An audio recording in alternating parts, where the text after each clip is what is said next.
Hey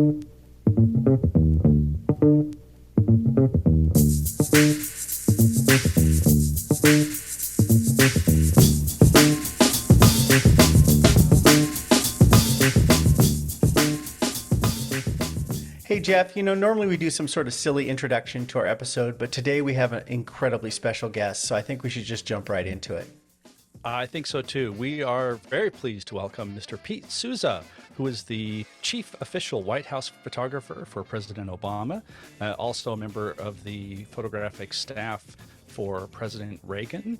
And he's just written a new book called The West Wing and Beyond, which has all sorts of stories and photos about the White House and the experience of being at the White House, and not necessarily the experience of being Obama's photographer, but shooting that bubble, that rarefied environment that I think most people just catch glimpses of. So thank you so much for joining us, Pete. Well, thanks for having me on. I appreciate it. Yeah, Pete, one of the things that hit me, and I'm gonna start by just telling you this up front. As I got through the book yesterday, I got about halfway into this book, which is fabulous, and I got really emotional. And I don't know if it seems like you're kind of an emotional guy too, but I got really emotional. And I was telling Jeff that it sort of struck me that there was this perfect confluence of a president who was willing to be documented constantly, and who was also a dynamic personality. A time where we had social media on the rise and you could disseminate photographs rapidly. And you, a master storyteller who had the stamina to keep up with all of this. And the reason I had such a strong emotional response was I don't know if that will ever happen again. It just seemed like such a perfect storm of stories, and I was surprised at how much of an emotional response that book evoked in me. Well, I will say that it's happened before, and I think it will happen again.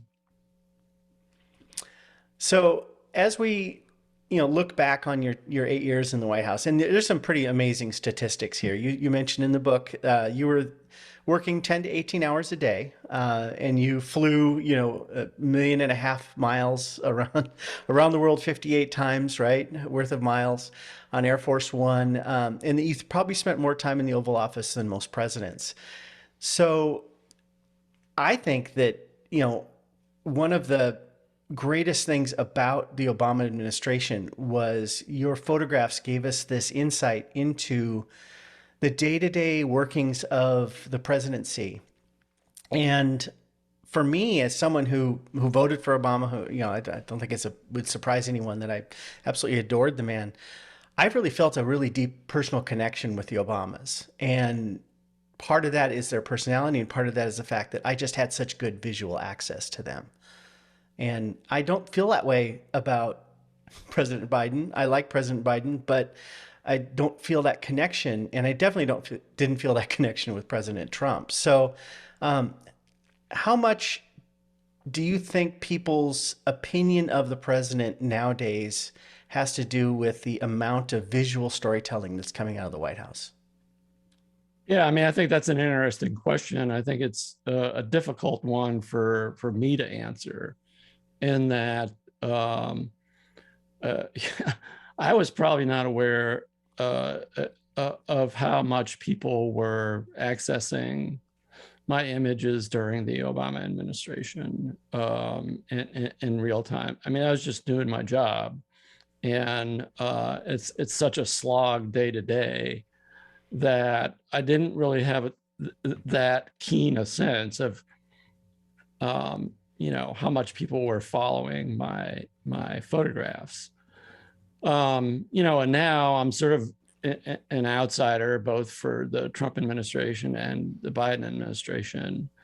And the way I look at it, just as an outsider, is that at least with President Biden, there's the appearance that the White House photographer, Adam Schultz, does have good access. I mean, you've seen it in some of the photographs that appear on Instagram or, whitehouse.gov or whatever. Mm-hmm. Whereas with Trump, it was all a reality show. You never really saw any kind of like behind the scenes images. And the photographer Shayla Cricket even said that she was subpoenaed before the January 6th committee, and that she was asked during her testimony if she had any photographs of Trump while he was watching TV on the afternoon of the insurrection, because we all know he was in that little dining room. And she said that she asked to be able to go in there to make photographs and was told no. And so that gives me an indication that we didn't really have the kind of documentation that I did with President Obama during the Trump administration. Time will tell, whether the current photographer Adam Schultz has that same level of access. I suspect he does, but it's from an outside point of view, it's difficult to tell.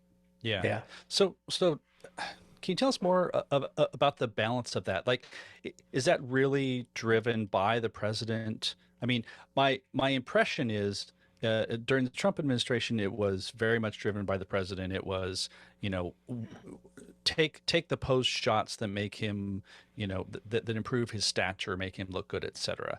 Whereas Obama, like, I imagine you had a conversation about like how much access can I have, and just can I be free about where I am. I love the section in the book where sometimes when you're traveling, the best the best access you got was when security would try to stop you, and Obama would say he's with me, and that was that would just sort of get you into rooms that you might otherwise have some friction. So is that really driven by the president, or is that something that like the communication office is going to talk about, or the photo office, or is it the photographer? There were a lot of questions in there. Sorry. I think ultimately it is driven by the president and the relationship that he, or someday she, has with their chief photographer. I mean, I had a conversation early on with President-elect Obama about access, and basically it was, I need to have unfettered access, and he got it. I mean, he agreed to that. But but it still comes down to the president can make decisions on whether he wants the photographer to have access or not. That was never an issue with me. And I think part of that was I had already developed a professional relationship with Barack Obama. I'd known him for 4 years before he became president. Kind of knew how the presidency worked with my experience during Reagan. And so I think all that was very helpful in me, always being in the room. The example that you mentioned about me not always being able to get in the room, that was in foreign countries where right. Oftentimes, my access is would be dependent upon the host government, and that's when I played little tricks, where just as he's about to walk in the room at a summit meeting, I just walked right alongside of him, and I used him to help me get in the room. I didn't have to do that at the White House. I just had access to pretty much everything. But, I mean, there's been books written about this, where, like, for instance, Richard Nixon didn't give Ollie Atkins, his chief photographer, very good access. Where Yoshi Okamoto, who I consider the greatest official White House photographer ever, had carte blanche with LBJ, no matter what. So, but again, it does depend on the president. There's no like law, or there are no rules that say, you have to give the photographer access to everything.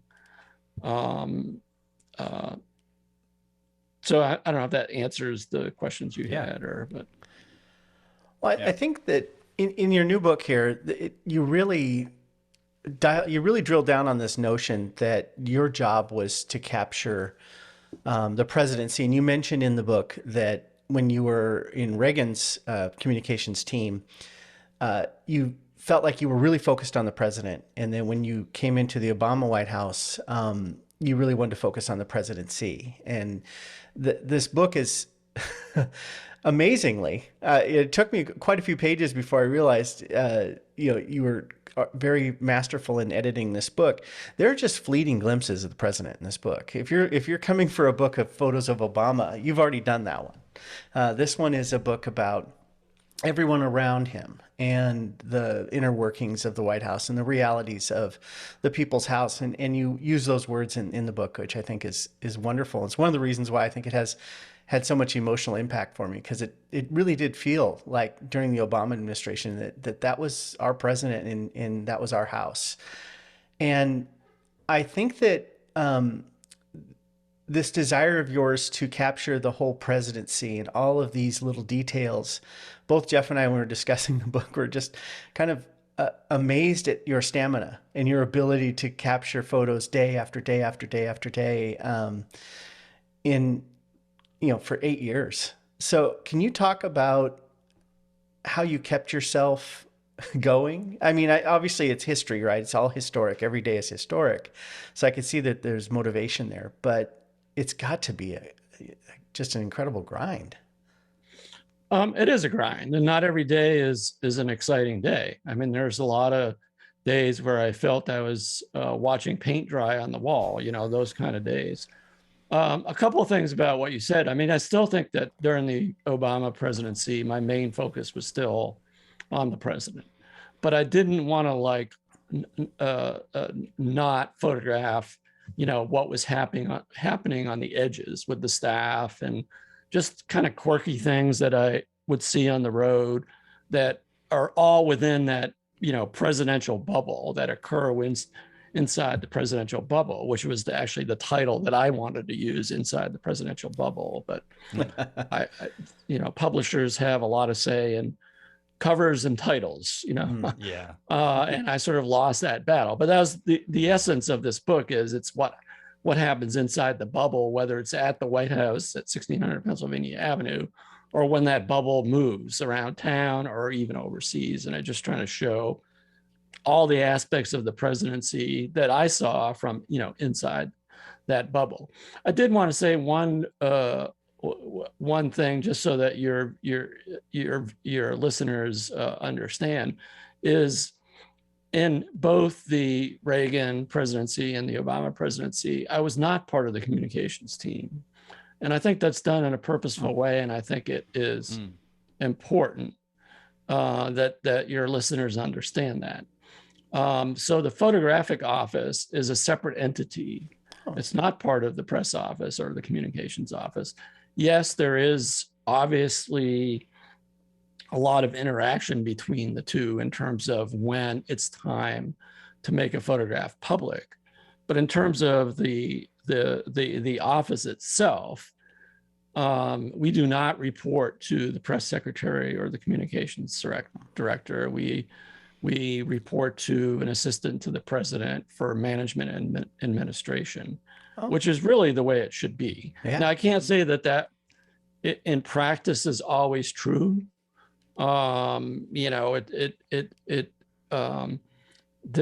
still perplexed by some of the things that happened during the Trump administration in regards to the photo office, but that's the way it's supposed to work. Because the primary function of this position, meaning the chief official White House photographer and the photography office, is to document the presidency and the president for history. Mm. and that all of the photographs end up at the National Archives at the end of the administration. And so I just wanted to make that distinction as Sure. well. Oh no, Yeah, I wasn't aware of that. That's cool. yeah, that's a great distinction. It also really talks about speaks to the intent of what you're doing, because so many photographers, like, the job is to either capture this event, and you're doing it for the event organizers, and so you're looking for things that are favorable for that, or just all sorts of situations where you're trying to please a client. And in this case, your client is not necessarily the president or the PR teams or anything. Your client is, well, it's going to sound cheesy, your client is history. But so Well, I mean, it's true. I think the I didn't look at it as like don't take offense at this. I mean, I don't, in this case, I don't like the word client, because I didn't think of myself that I didn't feel that I had a client. I mean, I felt that, to be corny, this is, I was doing this for the people, for we the people, right? This is Right. where this body of work ends up. Mhm. And, along the way, the photographs get used in different ways. And that has changed over the years with the advent of social media and the internet and all that kind of stuff. But, this is one thing I told Adam Schultz before he started the job, Adam being the Biden's photographer, is don't lose sight of that fact, that your main function is documenting this president and the presidency for history, because there's going to be a lot of use of your photographs for the White House Instagram and all this kind of stuff. And that's all fine if that's up to the administration to do, but don't lose sight of what your main function is. So, Yeah. Well, so that also makes me wanted to touch a little bit on just the day-to-day of this.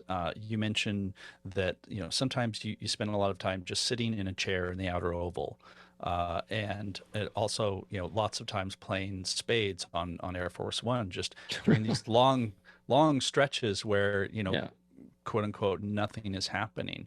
So how much of that, when you did need to shoot something, how much of that was just like your eye looking for, photographic moments or events, and how much of that was, okay, the president has this meeting with these people at 3 o'clock, I need to be there, but by 3:30, I'm just going to, sort of wander around and look for other things. Well, one of the things that I had in the back of my mind is FOMA, fear of missing anything. And as a result, I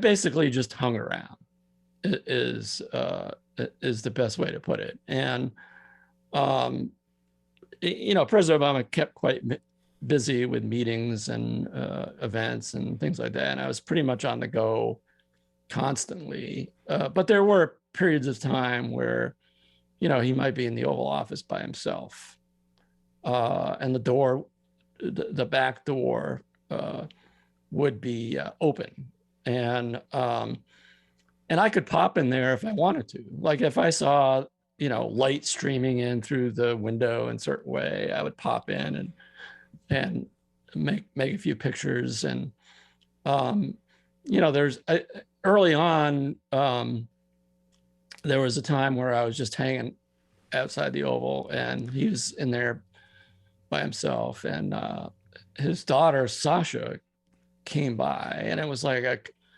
I'm not sure if if it was a snow day or if it was school vacation, or exactly, maybe it was summer vacation, I can't even remember.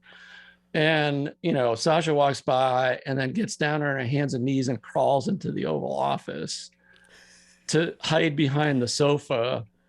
And then she, like, at one point jumped up to try to scare him, And if I hadn't been hanging around the Oval Office, I never would have gotten that series of pictures. Mm-hmm. That series is actually in my first book, the Obama Intimate Portrait. but I think it demonstrates an example of why I always hung around, because you just never know what's going to happen. Mm-hmm. Yeah, I worked as a photojournalist years ago, small daily newspapers, and the to me, one of the most satisfying parts of the job was when I was able to embed myself long enough in a situation that people forgot I was there. Yeah. And I found that if there was no reporter around with me, if there's no reporter working with me, I could become invisible pretty quickly. And people assumed that because I was, just a photographer, that I wasn't paying attention to what was being said or what was being done in the room. And I get this impression, especially from this book, more than your other two books, that you were always in the room so much that it's not like people ever probably were unaware that you were there, but they were certainly comfortable. There's a certain level of comfort that people and trust that people had with you. And that's earned through you being there every day and showing your kind of your dedication to your craft. And I have to ask, in those moments, were there ever times where you said, I don't know if I should be here? I mean, I think only in instances where he might be interacting with, one of his daughters, where, that matter of fact, I mean, I'll say in advance that he feels lucky that I was there to document his kids growing up in many ways. You know what I mean? Yeah. And because most parents don't have those kind of pictures, they just have a bunch of shitty iPhone pictures. Exactly. But at the same time, if he's having, there's one picture in my first book where he's sitting on the swings. There's a swing set outside the Oval Office, and he was sitting on the swing set with his daughter Malia one afternoon after school, and they were having, just a father-daughter conversation. Now, obviously, it's a great scene, and this is the President of the United States talking to his daughter, but it's also a father talking to his daughter. And so I would make some pictures, but then I would okay, I don't need to be, that guy that's just going to hang there the entire time. Mm-hmm. He wants to have a little private conversation with his daughter. I shouldn't be, eavesdropping on what they're talking about. So I would make my pictures and make sure I got a good picture, and then just kind of slowly back away, because I thought that was the right thing to do. Yeah. Developing that sense is, I mean, it takes time, right? I think it was helpful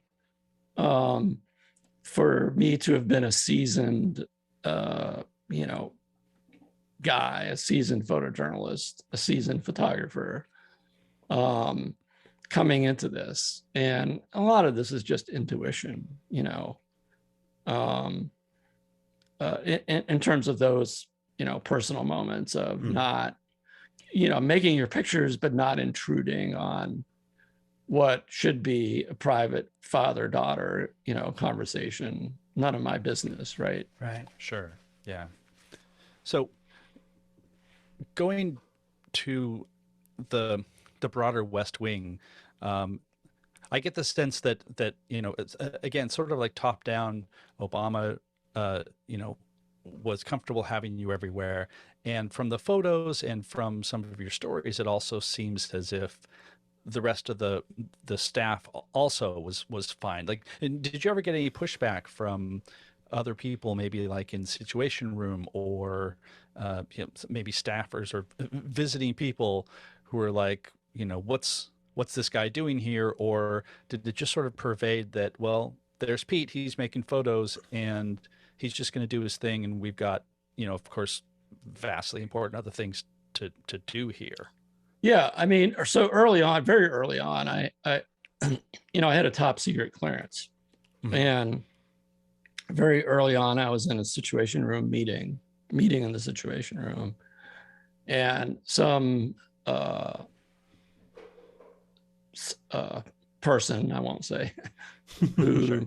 said, you can't be in this meeting because this is a top secret SCI meeting, which we've been hearing about the last week. I mean, I know. I know this is not going to air for a couple of weeks, but in terms of the investigation of classified documents at Mar-a-Lago, there was a lot of talk about SCI, which means special compartmented information. And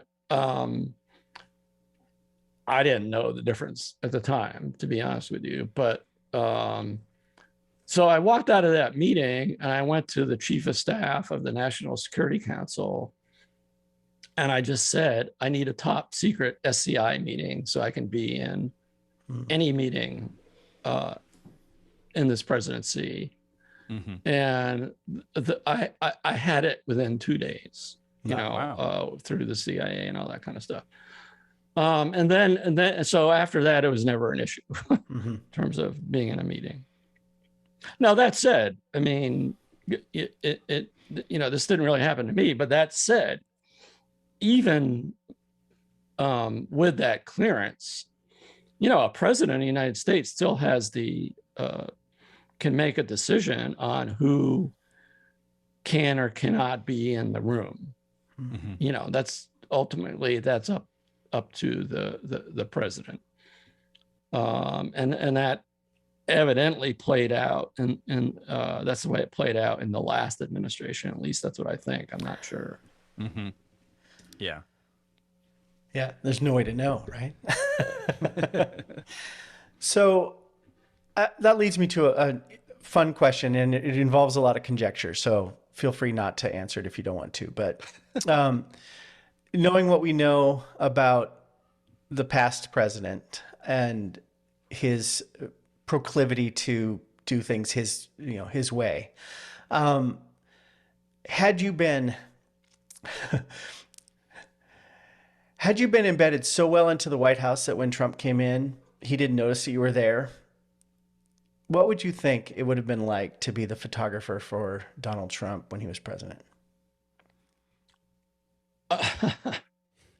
I can't even imagine. Wait, you said this was a fun question. Well, I mean, I think that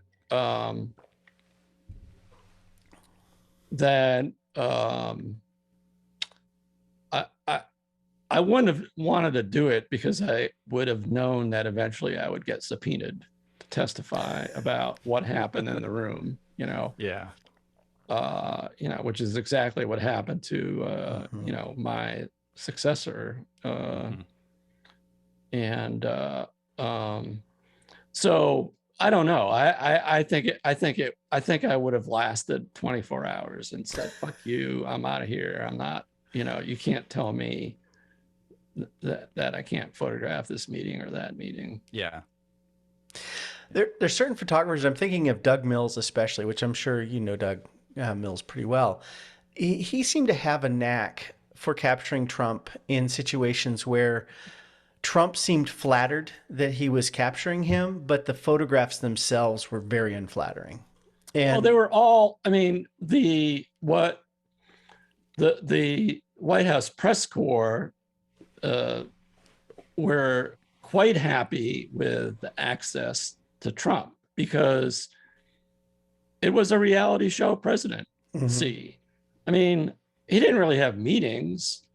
It was like if he had a cabinet meeting, he'd bring the press pool in for the entire meeting. And obviously you can't discuss serious stuff when the press pool is recording everything. So it became like, each cabinet secretary would say what a great job Trump was doing and blah, blah, blah. And it was all BS. It was all a reality show. And in those instances, Mills and the wire service photographers would get, all kinds of different pictures, on what was happening. Yeah. I'm curious, I mean, the pictures that we've seen in the books and on Flickr, these were all, still highly curated out of so many pictures. Did you find yourself uh, changing the way you shot from the beginning to the end? Like either maybe shooting more photos at the beginning and being more selective at the end, or was it fairly consistent throughout in terms of volume and like types of things that you were shooting? In terms of volume, I don't know. My guess is it it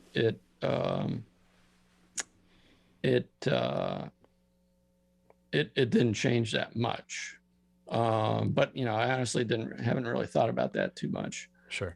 I mean, I think my tendency was that I didn't think I overshot, and yet there's almost 2 million photos in the 8 years. But if you divide that out per day, it's not a lot. I mean, I mean, probably the last day of his presidency, January 20th, 2017, I'll bet that I'm sure I shot 2,000 or 3,000 pictures that day, just because it was, one of those days where there was a lot of stuff going on. Right. At least in the morning. And certainly in the days leading up to the end of his presidency, I don't think my volume was down at all. Mm-hmm. I mean, that's a question that's hard to answer because I don't have the facts. Yeah. Was my batting average higher in the later innings as opposed to the beginning? Sure, first and second inning. I don't know. Did you find yourself being more choosy about the things that you were shooting?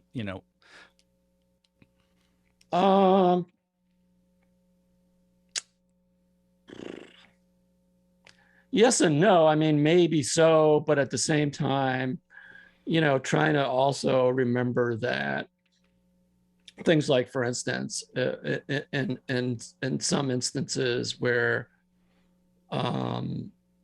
there's a group in the Oval Office or in the cabinet room, and this is this is probably the only time these people are going to be in the Oval Office, and so you don't want to just like make 1 or 2 pictures. You really want to, document these people that don't usually, meet with the president. And so, I mean, where there's senior advisor meetings where, maybe in the last year I shot fewer frames than I did, in that same meeting, 2 years before. I mean, probably, but not to the detriment of, documenting that for history. Still always remembering that, every meeting I looked at it, every meeting was important in terms of history, even if it was a quote unquote routine meeting. Yeah. Well, that's another thing that I've just found striking about your work is I imagine, for much of those 8 years, you're shooting a lot of the same people in the same 4 or 5 rooms. And how do you do that without your brain just turning to mush? Because you're very good at, finding like offhand moments where there's some examples here where like, someone is touching somebody else's arm, or I'd have to find it again, but there was I think it was like a security council meeting, and there's a woman who was just sort of gripping her arm because it was, something momentous. Yeah, I mean, I think that,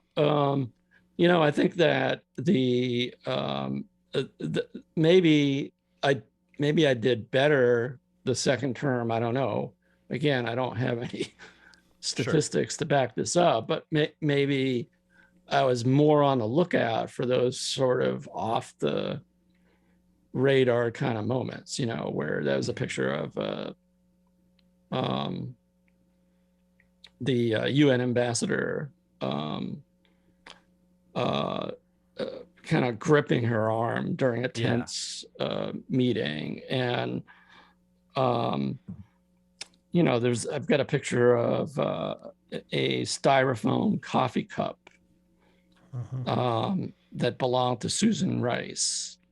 And it's a kind of a close up from the side where you see her red lipstick, you know, on the coffee cup. Or I've got another picture where it's a bunch of guys with black shoes in the Oval Office. And, you know, that my focus is on the shoes and the presidential seal on the rug as sort of the backdrop, where you don't really see anybody's faces or anything like that. That picture was early on, you know, whereas the Samantha picture was probably, it had to be in the second term because she was a UN ambassador during the second term. So hopefully I was consistent in trying to look for those little, I wouldn't call them odd, but just sort of off the radar, you know, kind of scenes that struck my eye. Well, they do a really good job of telling a story of the place, which, you know, this is what this book does. It's giving you a sense, not just, hey, here are these people around a table and they're talking about important things, but like I'm looking at a picture here of a note being handed to, I think, Mr. McDonough. I'd have to find the caption, you know, and it's not saying, you know, oh, wow, important things are happening here, but it shows these are people doing the work and showing up and doing the things that make the White House work. And I think, and I think that, you know, I was always I probably have dozens of pictures of people passing notes in meetings. And oftentimes it was sort of like, you know, I didn't always know the content of the meeting of the notes, but there was one time when that sort of came into play as a you know, historical moment. And it was in that same room where you see Dennis McDonough receiving a note from one of Dennis's aides. And it was a similar type meeting where somebody in the middle of the meeting came in, door open, and handed Dennis a note or whispered in his ear, I can't remember what. And I was watching all this, and then I see him lean forward and hand a note to the president. And the president picks up the note and starts reading it. And I'm photographing this because I don't know what this is, but I should photograph this. And it turned out that Dennis was letting him know about the Boston Marathon bombing, that he had just gotten word that this had happened. And the president happened to be in this other meeting that had nothing to do with, you know, this. It was like a healthcare meeting or something like that. Yeah. So like I was always on the lookout for those little things that were going off to the side. You know, people, there's another picture I have of Dennis and Joe Biden in the Situation Room, and I think Dennis is whispering in Biden's ear, you know. So I was always on the lookout for those, you know, little things, because I think it gives like a real flavor of like what happens at the most powerful level, you know, of our government. It's just, you know, human behavior, if you will. Yeah. Do you feel like you developed like a sixth sense for when more important things were happening, or was it just I'm there, I'm shooting, and then you sort of realize what's going on? I mean, usually you would know. I mean, the one example that I mentioned where he was reading a note about the Boston Marathon, obviously I didn't know anything about that because, you know, I'm in this meeting as well, and, you know, there's no TV on, and there's nobody, you know, you don't have a BlackBerry or iPhone with you. It's outside the room. So I wasn't like I was getting a bulletin on my phone or something. Sure. And so that was one instance where I sort of found out about it just as the president did, or shortly thereafter, because I didn't really know the note that he was reading. Mm-hmm. But most of the time, I sort of knew when things were happening in the moment because they were telling him, or John Brennan or Lisa Monaco would run upstairs, and anytime you'd see them unannounced, you knew something bad had just happened. Yeah. Wow. One of the parts of the book that I really enjoy is you kind of single out several people that were in Obama's bubble, right? Yeah. This inner circle of folks. And one of them that I just find really fascinating is Reggie Lee. Reggie Love. Reggie Love, sorry. Obama's body man. Yeah. And this term body man, I assumed that the first time it was mentioned in the book that was a security guy, but it turns out it's the person who kind of just carries everything that needs to be used and is always anticipating stuff. A good part of this book is kind of a love letter to those folks, those unseen folks in the White House. After the Obama administration, and when people like Jon Favreau and those guys started Pod Save America, and we were able to kind of, after the fact, learn about these unseen heroes of the Obama administration. Now I feel like I have this really kind of clear view of what it was like in there. And then to see these photos, it really helps put images to mental pictures that I had of the White House. And of course, all of us were sort of informed too, probably not accurately, by the West Wing. We had this romantic notion of life in the West Wing. How tight are you still with these folks? I mean, do you still get together with the bubble people? Hang out with them? Yeah, I mean, you mentioned Reggie. I mean, I was in. We had a sort of a guys get together in Martha's Vineyard. I guess just 2 or 3 weeks ago, and I stayed in an Airbnb with Reggie and Joe Paulson, who was his last body man. I just got off the phone with Michelle Obama's deputy chief of staff about the port by the time this podcast airs, the Obama's portrait will have been unveiled at the White House, and she was, because I'm on the fence about going to that, which is crazy, but I had some other personal commitments. And she's, imploring me, you've got to, the whole gang's going to be there,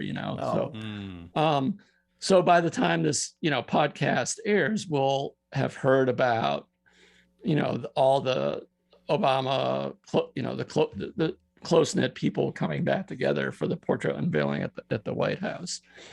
And there's, some other folks from what we call the outer Oval Office.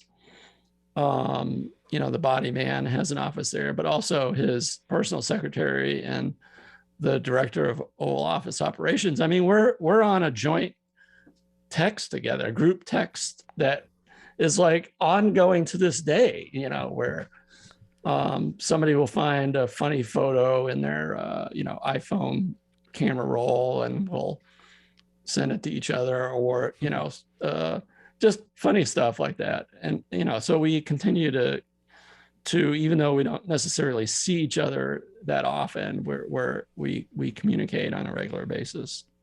That's great. And I think that, you mentioned, Reggie Love as the body man, but I think I also wanted to give people a sense of some of the people that work at the White House that are there regardless of the president.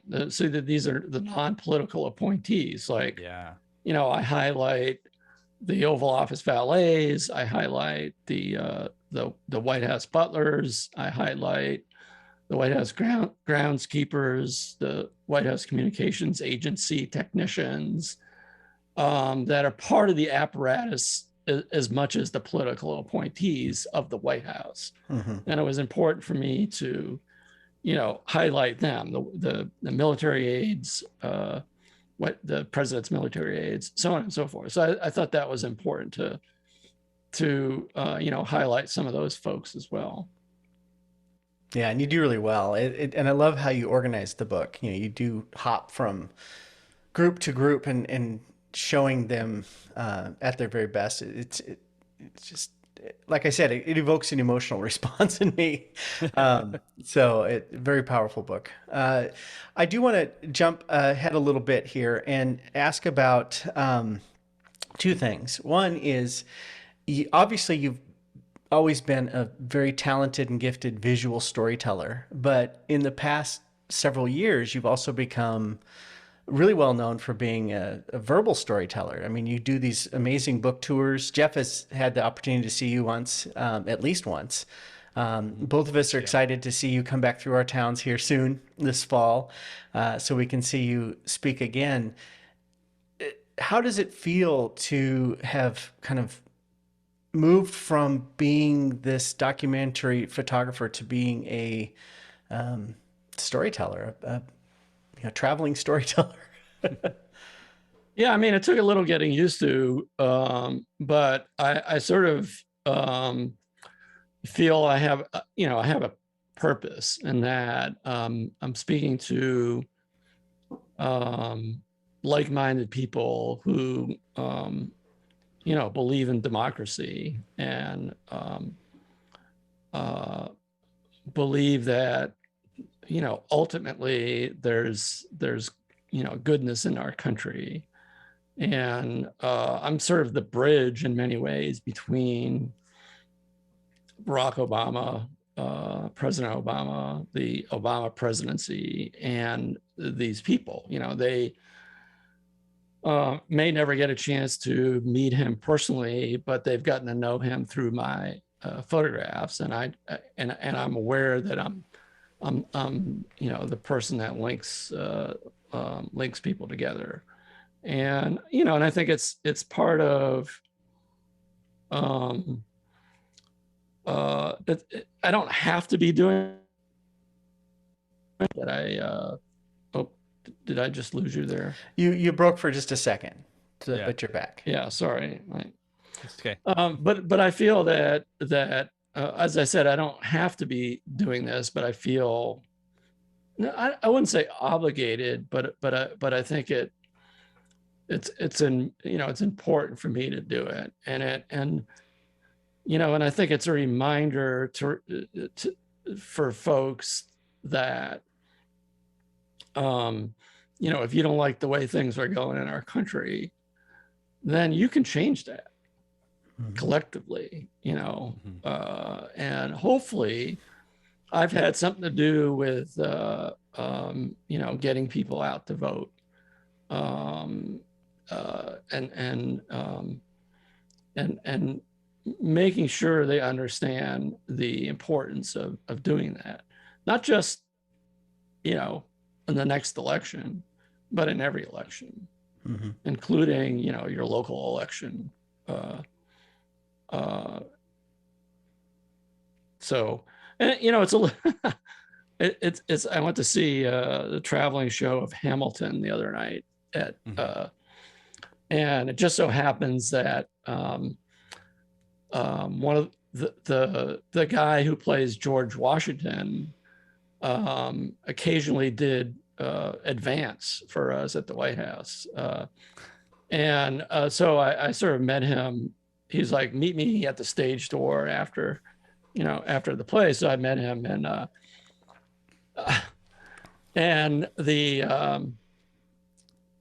one of the other actors was there with his mom, and his mom turns out was a huge fan of mine and had seen the documentary and was just like so overcome.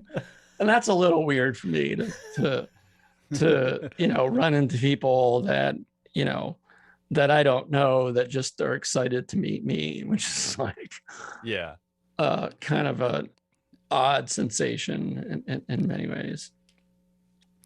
Well, that leads me to ask this next question then. And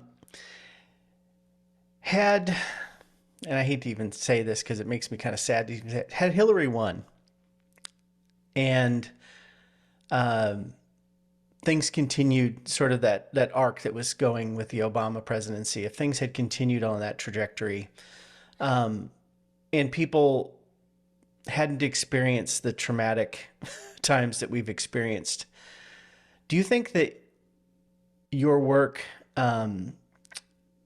your three books would have resonated with people? I guess I just feel like we need your books. We Yeah, I need mean, I think we need this reminder. well, I mean, if Hillary had been elected, I wouldn't have done my second book, the Shade book, Sure, right? yeah, Sure. And I've said to my publisher, I said, the irony of this whole thing is that if Hillary had been elected, I still would have published Obama: An Intimate Portrait, but I don't think it would have sold as many copies. Because I think Hillary would have upheld democracy and, continued in the same vein as President Obama, and people wouldn't have been feeling down. But I think that first book of mine really gave people some hope, that we could return to something like this. Definitely. And as I said, I wouldn't have done that second book. This book that's coming out in September, this was always in the back of my mind as my second book. And then, the Shade book kind of, I felt that was something I had to do, right away. But definitely things would have been a lot different, if Hillary had gotten elected. And it probably would have changed my life too, in a different way, not good or bad. Just it would, I think my life would be a lot different. Yeah. You'd probably be talking to Hillary's photographer right now about her book, Well, yeah, the truth is that White House photographers, in normal situations, White House photographers document history, then quietly go on and do other things. They do. But they do. Every photographer since Kennedy has done a photography book after they, left office, with the exception of Okamoto, which is kind of strange because still, I think everybody considers him the best White House photographer. Right. And I don't know the circumstances, but he's the only one who didn't do a book. Mm-hmm. Well, and now Trump's photographer has not done a book. Right. Yeah. Not without trying. Yeah, for crazy reasons. Now, that all said, I don't know how many people have George W.'s photo book in their libraries. And but it didn't, obviously that book didn't sell as well as mine. And I think that, but I think it was still important for Eric Draper to have done that book. Sure. I think it is a valuable book for history. And Eric actually has a great set of pictures from September 11th, because he was traveling with Bush that day. And, obviously Bush didn't end office very politically popular. And I'm sure that people didn't want to, well, I'll just leave it at that, other than saying, I still think it's valuable for the White House photographer to do their book, and show as their selection of images. And I think for historical purposes, it's a shame that Shayla Craighead didn't get a chance to do that. Mm-hmm. Yeah. Unfortunately, her situation with Trump refusing to kind of allow that, right? Because he didn't have control over that, or wanted to turn it into a fundraiser for him, is ludicrous. It illuminates the fact that he didn't see the presidency as a service to the country. He saw the presidency as promotion for his brand. Yeah. So, Pete, how many more Obama books do you have in you? Oh, I think this is it. I think that I think my next book will be maybe my last photo book will be. I'm trying to get together my my archive from, my career, Mm-hmm. which includes a lot more than the two presidents I photographed. But it's an undaunting task in that it's not very well organized. And, I've got old black and white negatives and never made proof sheets for them, and very little caption information. And so it's going to be a difficult book for me to do, but that's a book that's, down the road, maybe 5 years for me, is trying to do, basically my archive book, but do it in a way where it's as good as the Obama book. Hopefully. Be great. Yeah. We'll see. Well, I'm sure Brandy Carlisle will feature heavily, so that'll be reason enough to get it. Well, there'll definitely be a picture of Brandy in the book, maybe multiple pictures. I would hope multiple pictures. Yeah. I mean, I've got a lot of great pictures of her at home that have never been seen. And, I sort of gravitate towards, those kinds of pictures more than, the ones of her on stage in some respect. Sure. Yeah. Yeah. Well, I mean, that is really part of the key to this book too. I think as we wrap up here, that this is all of those other moments. It's not the star things. It's, just looking down the hallway on Air Force One during, one of many thousands of flights. And this is what it's like in real life. And I just love the fact that, again, like, you show people doing the work and participating and making this happen. And it's beyond just the, like, oh, here's this important meeting and we have all these people and they're arranged, in their seats, etc.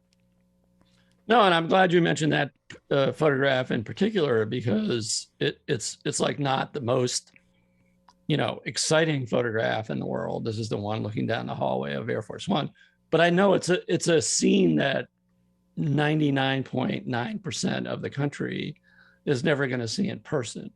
And I wanted to give them a sense of, what's it like when you board Air Force One and you look down this hallway, and it's not like a normal plane.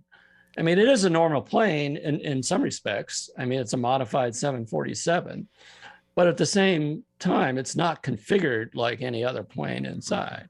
And so I was trying to give people a sense of, that hallway, which is so, different than any other plane in the world. So I'm glad you mentioned that particular photograph. Yeah, I love it. Just, the composition of it, but also, as you said, you wanted the book to be like the presidential bubble, and how these are not things that most of us are ever going to see in person. And yet I feel like I've, if not been there, but I have a sense of what it's like. And as someone who just loves behind the scenes stuff like this, kind of sees how the sausage is made, that it connects me to my government. It connects me to all the people that do this job, regardless of the situation, regardless of who's in power.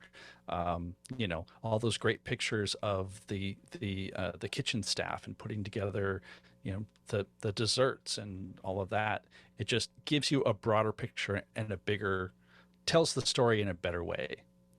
And I think that, as somebody who has seen the TV show The West Wing, I cringe at, some of the way the scenes are shown, because it's sort of like, well, they make the West Wing look,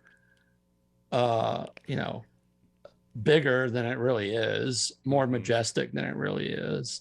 And everyone seems to have a window in their. Everybody seems to have a window. There's constant motion back and forth in the hallways, and the West Wing is a small place, other than maybe 5 offices. Nobody else, most of the offices don't have windows and have low ceilings, and you can hear the mice running in the ceiling above you. And, there's no Wi-Fi, although I guess there is now, but there wasn't when we were there. And so I was trying to like give people a real sense of what the West Wing was like in that section of the book, to sort of offset what they think it's like from watching, the TV show, The West Wing. And it's sort of like, I mean, when this woman, Cassidy Hutchinson, was testifying before the January 6th committee, and she's talking about, her office and the hallway and the valets and all this kind of stuff. I was like, those pictures are all in my book, in terms of what she was trying to describe.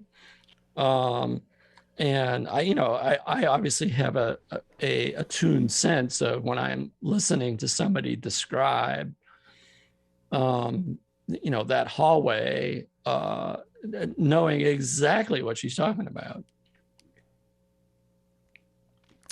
So I have to ask you, I'm looking at the image of you, and you've got this print of Obama talking to the children in the window behind you. It's one of my favorites from your work. And there's a lot of photos that you've taken of Obama that flash through my mind when I think about his presidency. And I think it's a testament to you and your craft that when I think back about Obama, I saw him once in person. He's really small, way far across a huge crowd at a campaign event. But the images that come through my mind when I think about the Obama presidency are all your images.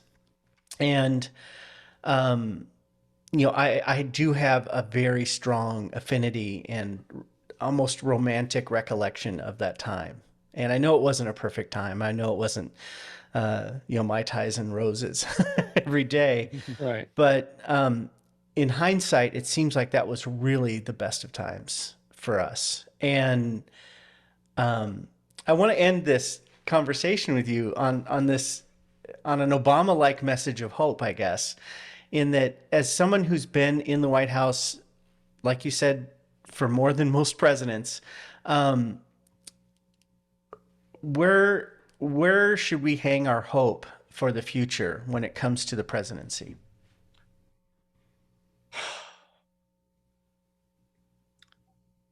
Well, I mean, I'm hopeful that he wasn't reelected, meaning Trump, in 2020, and that enough people voted for democracy ultimately than anything. And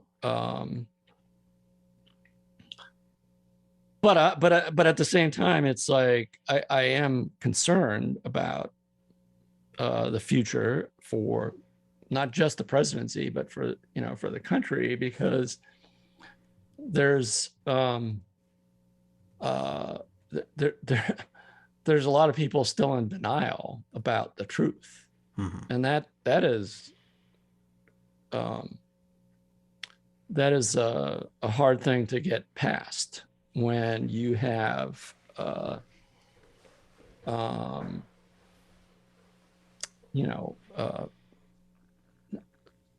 leaders in the Republican Party that are knowingly lying and supporting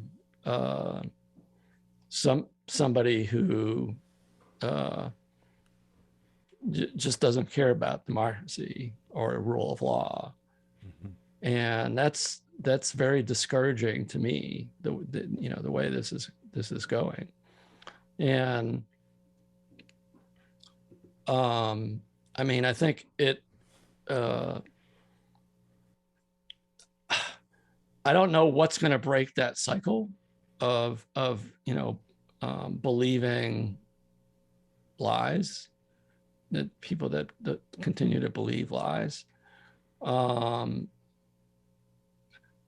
but most young people that I encounter believe in democracy and believe in the truth. And so I guess that's what gives me hope. Now we just have to get all those people to vote. Yeah.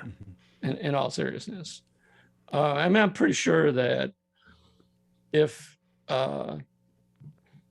everybody was required to vote, everybody of eligible age was required to vote, we wouldn't be having these problems. It's just too many people are staying home for one reason or another, or are being discriminated against to register to vote, or to be able to get to the polls on election day because it's too difficult.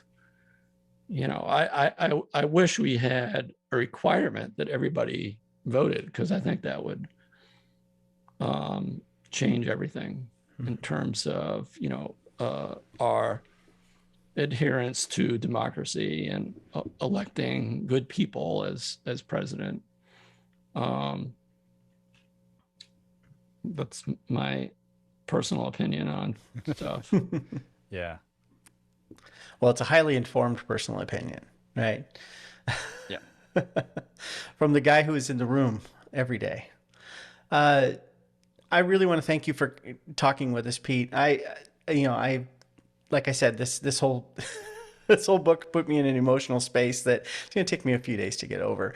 I really thank you for your dedication to the truth, and as a person who loves photojournalism, you've always been one of those people I looked up to as kind of the North Star of how to do it right. And so thank you for your many, many years of service, and for all the millions of images you've made that help connect us to a presidency at its best. So thank you for Well, I appreciate that. I appreciate that.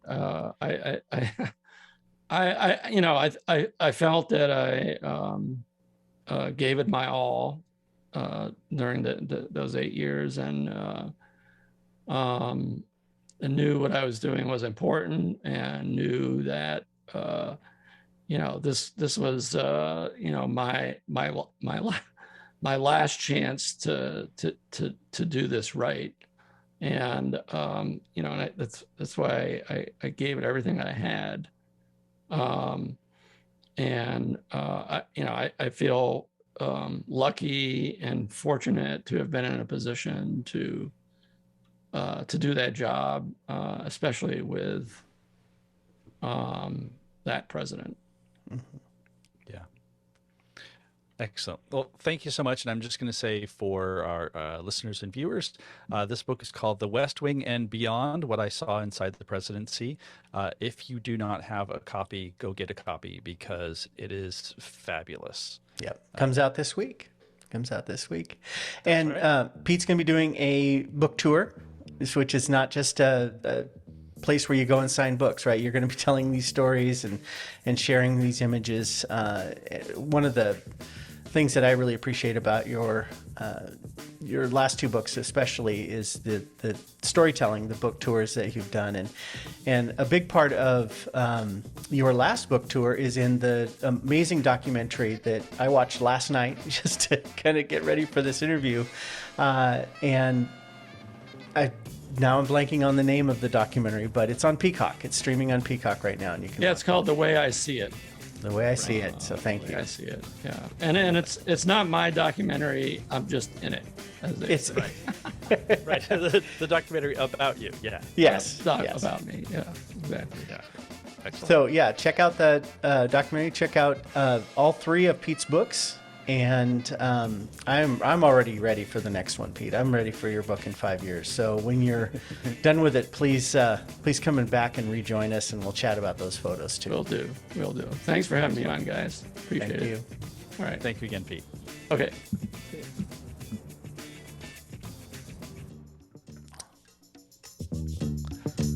Oh, that was cool. And he's out. That